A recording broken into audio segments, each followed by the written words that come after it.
line with the cabinet approval, the Department of Government Information in a release said that a large number of unique films have been created within Sri Lankan cinema, while Sri Lanka has bestowed a number of eminent and renowned cinematographers to the global cinema. The release said that a number of benefits can be achieved, such as generation of a number of livelihoods, the occurrence of a social and cultural as well as an economic modification, as well as assisting in tourism and education sectors through improvement and promotion of the cinema industry, whereas it would assist the economy of the country with considerable amounts.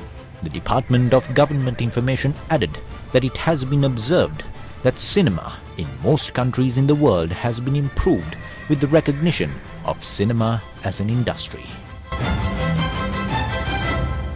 Cinema is a multi-million-dollar industry everywhere else in the world except in Sri Lanka. Now that it has become an industry, it certainly has the potential to be one. But what are the obstacles that lie ahead of us? What are the things that we should be mindful of in the long run? This is what some of the experts in the industry had to say about this. SMEs, they have a lot of loan schemes for startup industries and also in different stages. And those things we don't get. But there are some concessions. Electricity bill, for an example. For industries, it's at a concessionary rate. But for cinema theatres, it's not. Now, since it is an industry, we can apply those things to cinema industry as well. In the United States, there is something called insurance. People who work in the industry, they get an insurance. When they retire, they have some kind of retirement. So I am sure this will help people to have a sort of a better retirement than just suddenly going and, not to be seen, or they don't have a life anymore.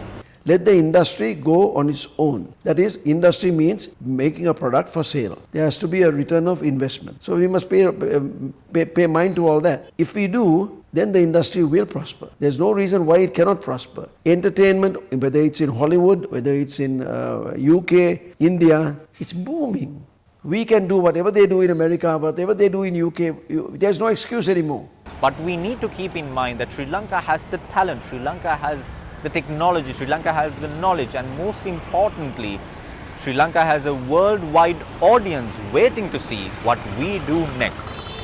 Can cinema in Sri Lanka, now an industry, at least provide an iota of relief to the dire economic straits in the country?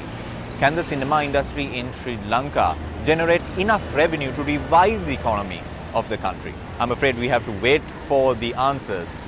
Some people might argue that this decision to declare cinema as an industry came in way late, but we always have to remember that always it is better late than never. Signing off, it's Tarushi Kumar Singha for News First.